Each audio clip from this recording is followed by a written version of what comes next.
Starting with chapter number 9, unit number 4, that is exchange rate and its economic effects. सबसे पहले what is rate of exchange? Rate of exchange मतलब दो countries की currencies के बीच में किस तरह से एक्सचेंज होता है। अगर मैं बोलती हूँ $1 ₹85 के बराबर है, तो this is basically an exchange rate. Money determined in currency other than domestic currency, उसे कहा जाता है एक्सचेंज रेट। ठीक है, दो दो तरह से यार इसको प्रेजेंट किया जाता है। एक है डायरेक्ट कोट, जिसे यूरोपियन कोट भी बोला जाता है। इस पे है ना रिपीटेडली क्वेश्चंस आ रहे हैं in exam, and few questions are covered in your module also, तो यू शुड रिमेम्बर इट। और दूसरे तरह का कोट है इनडायरेक्ट कोट या अमेरिकन कोट। डायरेक्ट कोट जो हम लोग फॉलो करते हैं, number of units of local currency exchange for 1 unit of foreign currency, हम यूरोपियन कोट ही फॉलो करते हैं। जो मैंने अभी लिखा ना, $1 is equal to ₹85, local currency की कितनी नंबर ऑफ यूनिट्स चाहिए एक फॉरेन करेंसी लेने के लिए, उसे कहा जाता है डायरेक्ट कोट। और दूसरा है इनडायरेक्ट या American quote, number of unit of foreign currency exchange for 1 unit of local currency. अगर मैं लिख रही हूँ ₹1 इज इक्वल टू $0.065, तो this is what, this is a American quote या indirect quote. Am I clear? हम लोग डायरेक्ट कोट फॉलो करते हैं। ठीक है, एक्सचेंज रेट रेजीम्स, अब अलग अलग एक्सचेंज रेट के सिस्टम चलते हैं यार। सबसे पहला है फिक्स एक्सचेंज रेट रेजीम या पेक्ड एक्सचेंज रेट। ठीक है, पेक्ड सिस्टम ऑफ एक्सचेंज या फिक्स सिस्टम ऑफ एक्सचेंज, बेटा नाम से क्लियर हो रहा है फिक्स्ड एक्सचेंज रेट मतलब यहाँ पे government is going to fix the exchange rate, central bank या गवर्नमेंट एक्सचेंज रेट बता रही है। अगर गवर्नमेंट ने बोल दिया $1 इज इक्वल टू ₹10, तो that is fix by government. ठीक है, पहले हमारी कंट्री में फिक्स एक्सचेंज रेट रेजीम चलती थी, अब नहीं चलती है। बहुत सारी कंट्री स्टिल हैं जो fix exchange rate regime follow करती हैं। ओके, अब इसका फायदा क्या है? फिक्स एक्सचेंज रेट रेजीम अगर आप फॉलो कर रहे हो तो फ्लक्चुएशंस कम हो जाते हैं, स्टेबिलिटी बढ़ जाती है। जो भी बाहर के लोग आपके साथ एक्सपोर्ट इंपोर्ट के ट्रांजैक्शन कर रहे हैं उनको भी ज्यादा रिस्क नहीं लग रही है। ओके, लेकिन फिक्स एक्सचेंज रेट के साथ एक ही दिक्कत है कि यहाँ पे फॉरेक्स के रिजर्व्स आपको भर भर के रखने पड़ेंगे। ठीक है, gold and foreign exchange reserves आपको बहुत सारा मेंटेन करना पड़ेगा, तो ही आप फिक्स एक्सचेंज रेजिम पे जा सकते हो। तो reduce risk of fluctuation, enhanced international trade, speculation भी नहीं होता है। करेंसी रेट में फ्लक्चुएशन ही नहीं हो रहा है तो काहे का एक्सचेंज रेट का बेनिफिट लोगे? गेन नहीं होता ना खरीदने बेचने से कुछ भी। ओके, और इन्फ्लेशन कंट्रोल में रहता है क्योंकि इंपोर्ट के रेट्स धीरे धीरे बढ़ेंगे ही नहीं, आपका फिक्स है rate. Okay, increase credibility of money policy. Am I clear? तो सबको आपकी कंट्री पे थोड़ा स्टेबिलिटी लगता है, इसलिए ट्रेड भी बढ़ता है, मॉनेटरी पॉलिसी पे भी विश्वास बना रहता है। The only problem is you have to maintain भर भर के फॉरेन एक्सचेंज रिजर्व्स। तो दूसरी रजीम आई जो हमने 1970s के बाद अडॉप्ट की थी, दैट इज फ्लेक्सिबल या फ्लोटिंग एक्सचेंज रेट रजीम। अब फ्लोटिंग एक्सचेंज रेट सिस्टम क्या होता है? अ सिस्टम ऑफ एक्सचेंज जहाँ पे market forces of demand and supply से एक्सचेंज रेट डिसाइड किया जाता है। Okay, many countries follow it, maximum countries जो डेवलप्ड है ना जनरली वो यही सिस्टम फॉलो करती है। इनफैक्ट हमारी कंट्री में जो सिस्टम फॉलो होता है वो मैनेज फ्लोटिंग है।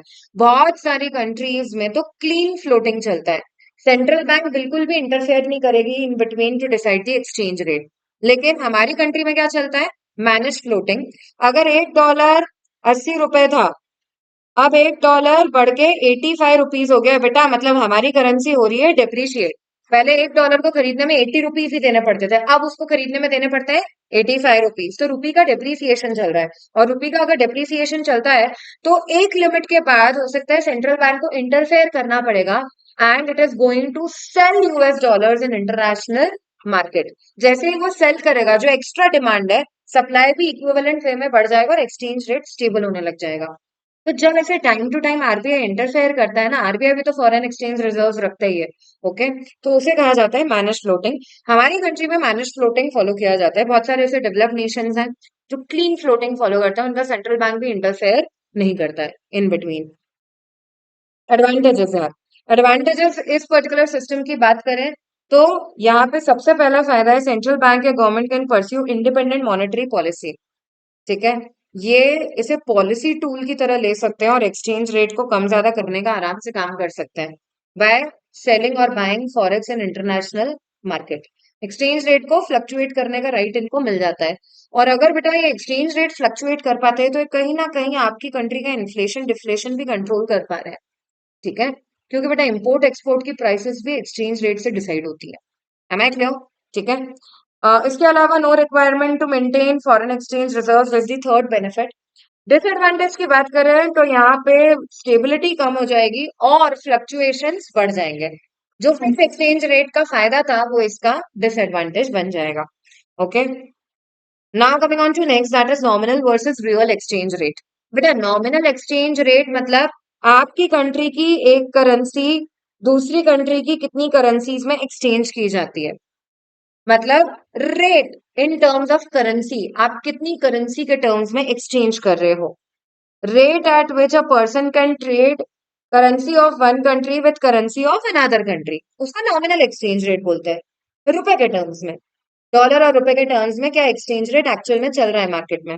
लेकिन जब उसको गुड्स के टर्म्स में देखा जाता है, rate at which a person can trade in goods and services of one country against goods and services of another country, उसे बोला जाता है real exchange rate. Goods and services कितने में एक्सचेंज हो रही है। ठीक है, मतलब बेसिकली अगर तुम्हारा एक्चुअल में रेट चल रहा है $1 ₹85 बराबर है, बेटा ये नॉमिनल एक्सचेंज रेट है। लेकिन अगर गुड्स के टर्म्स में देखें तो $1 में ₹60 बराबर ही गुड्स आ रहे हैं, तो ये रियल एक्सचेंज रेट है। ठीक है, जितना बास्केट ऑफ गुड $1 में आता है उतना बास्केट ऑफ गुड यहाँ पे ₹60 में ही आ जाता है। तो that is basically real exchange rate. ठीक है, अब रियल एक्सचेंज रेट कैलकुलेट करने का क्या तरीका है। It is nominal exchange rate into domestic prices divided by what, foreign prices, या फिर nominal exchange rate into domestic price index divided by foreign price index. Increase in real effective rate makes exports expensive. This is an important line. Real effective rate अगर बढ़ चुका है तो export महंगे हो गए हैं। ठीक है, और एक्सपोर्ट महंगे हो गए हैं इसका ये मतलब है कि इंपोर्ट्स हो गए हैं कंपैरेटिवली सस्ते। ठीक है, तो इंपोर्ट्स आपकी कंट्री में बढ़ जाएंगे। Am I clear? Now coming on to foreign exchange rate. Foreign exchange market, sorry, foreign exchange market होता क्या है। बेटा एक ऐसा मार्केट जहां पे अलग अलग करेंसीज ट्रेड की जाती हैं अलग अलग कंट्रीज की, उसे कहा जाता है फॉरेन एक्सचेंज का market.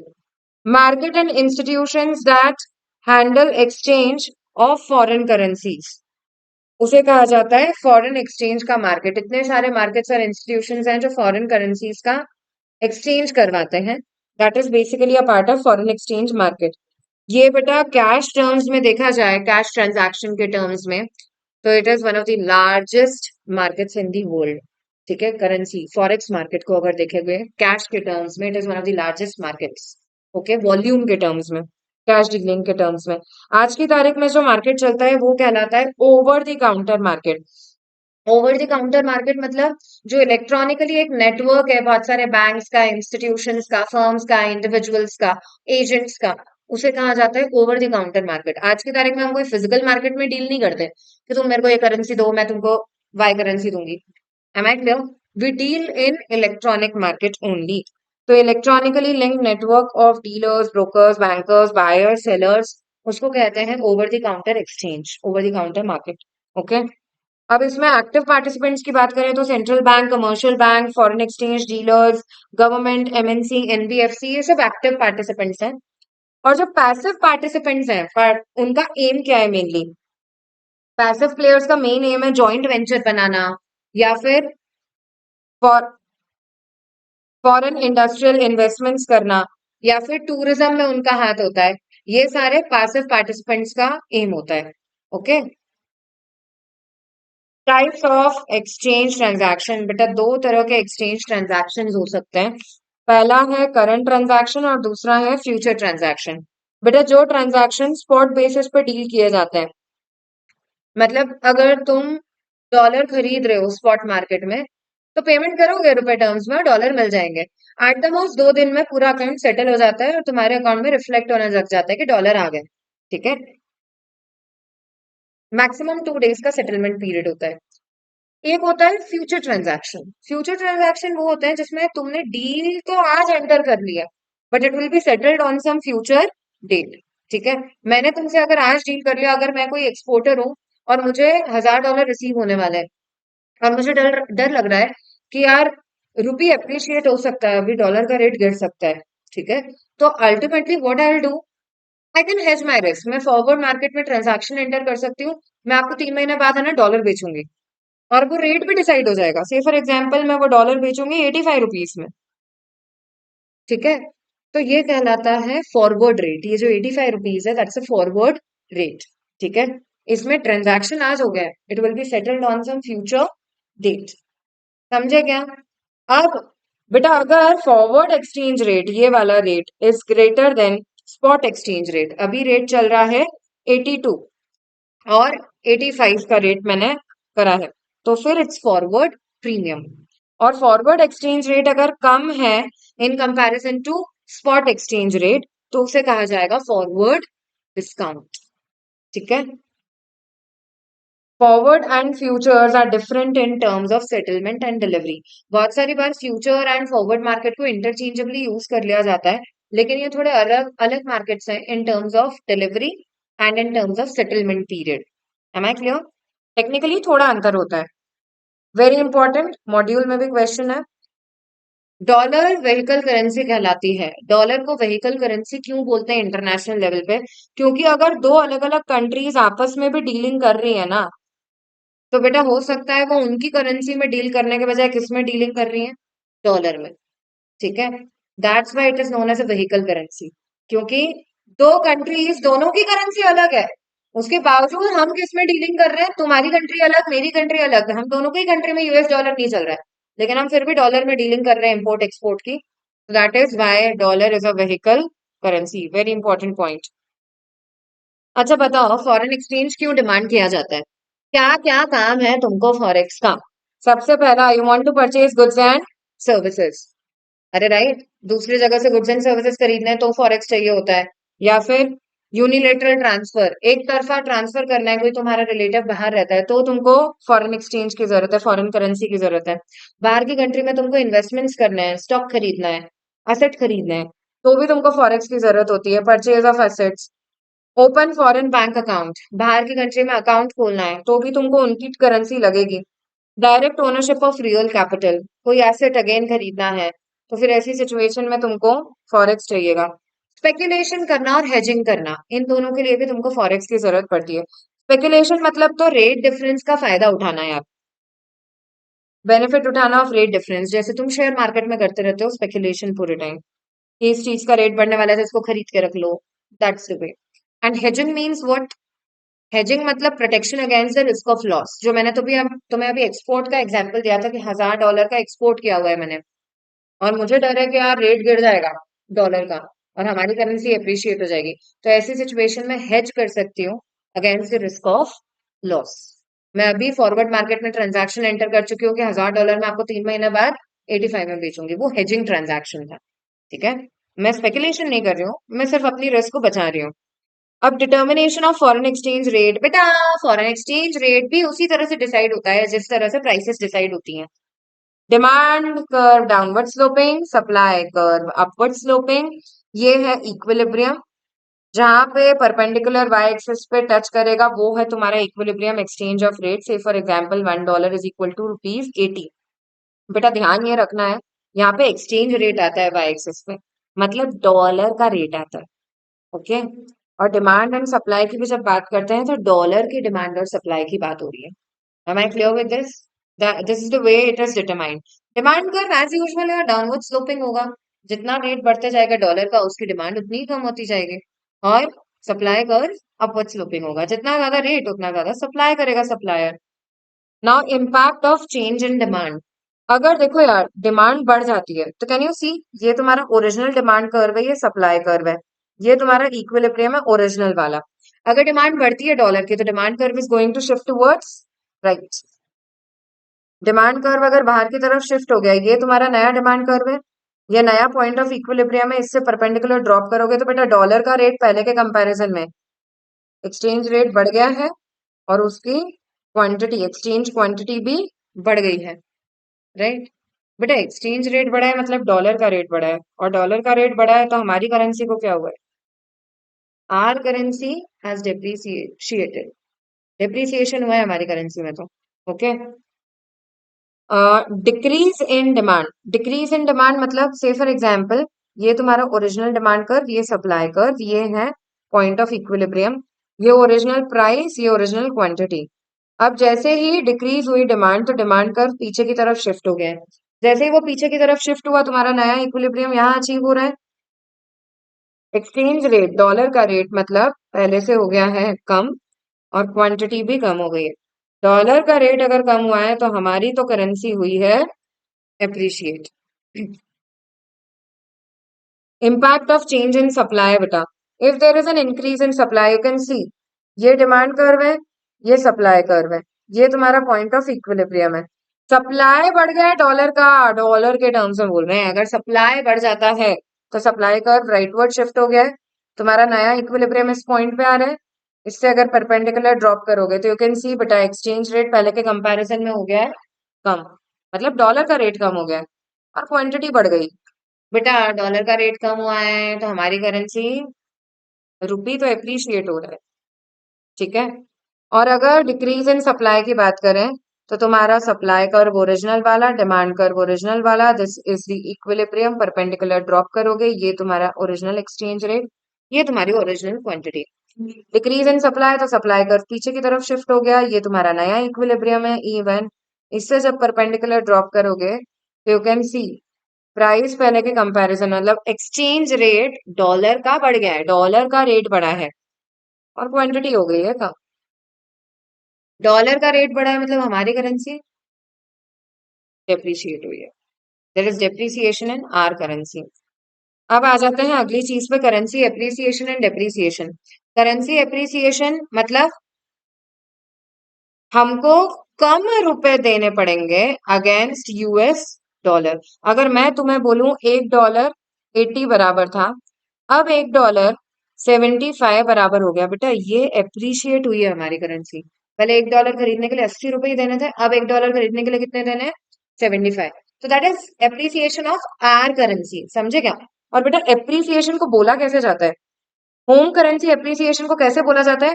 Decrease, decrease, can you see? Decrease in home currency price of foreign currency, इस लैंग्वेज में इसको बोलते हैं decrease in home currency price of foreign currency. ये स्टेटमेंट ये लोग दे सकते हैं, अभी तक दिया नहीं है, ये लोग दे सकते हैं। Decrease in home currency price of foreign currency मतलब क्या? एप्रिसिएशन, ठीक है। माइट भी दे भी दिया हो, I just can recall one of the question from papers, इसमें से शायद कुछ आ भी गए। ओके। और अगर मैं तुमको बोल रही हूँ $1 80 बराबर था, अब $1 85 बराबर हो गया है, तो बेटा ये हमारी करेंसी डेप्रिशिएट हो चुकी है। $1 को खरीदने के लिए पहले 80 रुपीज से देने थे, अब कितने देने हैं? 85 देने हैं। तो ऐसी सिचुएशन में देयर इज करेंसी डेप्रिसिएशन, और इसको बोलते कैसे हैं? Increase, increase in home currency price of foreign currency. इस स्टेटमेंट को ऐसे बोला जाता है। Am I clear? ठीक है। अब बेटा रीवैल्यूएशन एंड डीवैल्यूएशन क्या है? रीवैल्यूएशन मतलब आपकी करेंसी का रेट बढ़ गया है in comparison to foreign currency, similar to appreciation. तो फिर अंतर क्या है? अंतर केवल इतना है कि एप्रिसिएशन और depreciation is done by market forces of demand and supply, लेकिन revaluation and devaluation is done by monetary authority. Revaluation में भी आपकी करेंसी का रेट बढ़ रहा है, ये मतलब यही वाली सिचुएशन है। ओके, नहीं नहीं गलत बता रही हूँ, ये वाली सिचुएशन है, sorry. Revaluation is similar to this, $1 80 rupees था, अब $1 75 बराबर हो गया। That is revaluation, but it is not done by market forces, it is done by monetary authority of your country. Okay. Government जब जानबूझ के करती है ना तो उसे रीवैल्यूएशन बोला जाता है, और जब जानबूझ के हमारी करेंसी को गिरा दिया जाता है तो उसे डीवैल्यूएशन बोला जाता है। Am I clear? Moving towards last topics of the chapter, effect of exchange rate fluctuations on domestic economy. सबसे पहले डेप्रिसिएशन का इम्पैक्ट देख रहे हैं आप। अगर तुम्हारी करेंसी डेप्रिशिएट होती है तो क्या इम्पैक्ट पड़ेगा इकोनॉमी पर? अगर डेप्रिशिएट होती है तो डेफिनेटली एक्सटर्नल ट्रेड बढ़ेगा, ठीक है, मतलब एक्सपोर्ट बढ़ेंगे एल से, depreciation of currency increases import prices. अरे राइट, अरे बोलो ना। डेप्रिसिएशन क्या, ये गलत है। ओके, डेप्रिसिएशन ऑफ करेंसी क्या बढ़ा देता है? इंपोर्ट की प्राइसेस। अरे आपकी करेंसी डेप्रिशिएट हो रही है तो ऐसी सिचुएशन में आपको ज्यादा रुपए देने पड़ेंगे ना, कोई भी चीज इंपोर्ट करने के लिए, डॉलर टर्म्स में। तो depreciation of domestic currency increases exports. इसकी वजह से आपकी कंट्री के एक्सपोर्ट्स बढ़ जाएंगे, क्योंकि पहले $1 में जितने गुड्स वो लोग खरीद पा रहे थे, अब उससे ज्यादा गुड्स खरीद पाएंगे हमारी कंट्री में, क्योंकि रुपए की वर्थ गिरा दिए ना। ठीक है, पहले $1 में 80 रुपए के बराबर ही गुड्स खरीद पा रहे थे, अब बाहर के लोग $1 में 85 रुपए बराबर के गुड्स खरीद पाएंगे। ठीक है, तो they will purchase from our country, हमारी कंट्री के एक्सपोर्ट बढ़ जाएंगे। डेप्रिसिएशन बेटा एक्सपोर्टर के फायदे के लिए किया जाता है, और एक्सपोर्ट बढ़ाने के लिए ही किया जाता है। इंक्रीज एम्प्लॉयमेंट, हमारी कंट्री के प्रोडक्ट्स की डिमांड बढ़ेगी, एक्सपोर्ट बढ़ेंगे तो, और इसकी वजह से क्या बढ़ेगा? एम्प्लॉयमेंट बढ़ेगा। बेटा इसकी वजह से इन्फ्लेशन भी हो सकता है, क्योंकि अगर डिमांड बढ़ रही है तो ऐसी सिचुएशन में इन्फ्लेशन बढ़ेगा। इनफैक्ट बाहर के अगर इम्पोर्ट्स अपन ले रहे हैं तो इम्पोर्ट भी महंगे आ रहे हैं, तो ऐसी सिचुएशन में your economy can face inflation वाला प्रॉब्लम। अगर एक्सपोर्ट के अर्निंग जो तुम्हारे बढ़े हैं वो ज्यादा से बढ़ गए हैं इन कंपैरिजन टू इम्पोर्ट्स के नाम पे जो तुमको पैसा देना पड़ रहा है, तो बेटा बैलेंस ऑफ ट्रेड पे पॉजिटिव इम्पैक्ट पड़ेगा।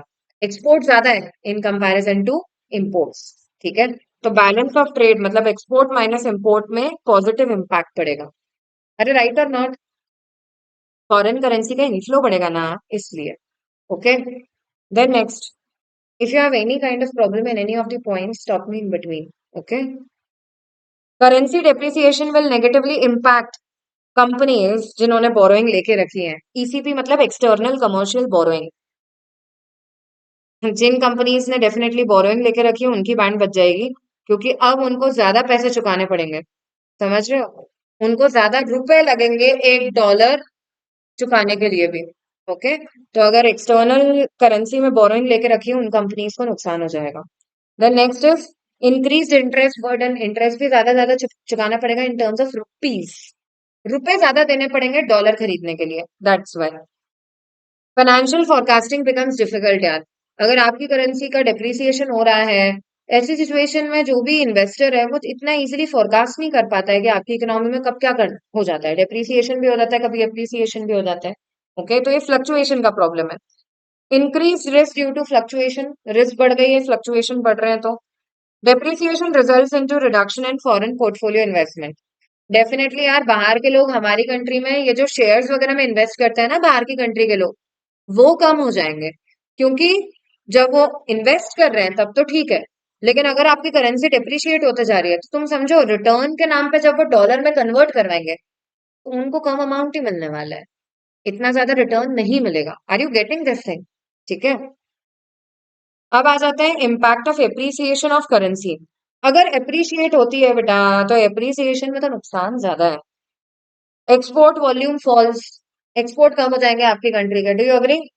राइट, अगर एप्रिशिएट हो गई करेंसी, $1 80 रुपए से $1 75 हो गई है, बेटा करेंसी एप्रिशिएट हो चुकी है। अगर ऐसा है तो अगर मुझे $1000 मिलने वाला है, मैं इसे अब कन्वर्ट करवाऊंगी, पहले 80 का रेट मिलता है तो मुझे 80,000 मिलते हैं, और मुझे 75,000 ही मिलेंगे कन्वर्ट करवाने पे। तो एक्सपोर्ट्स कम हो जाते हैं, हमेशा ध्यान रखना।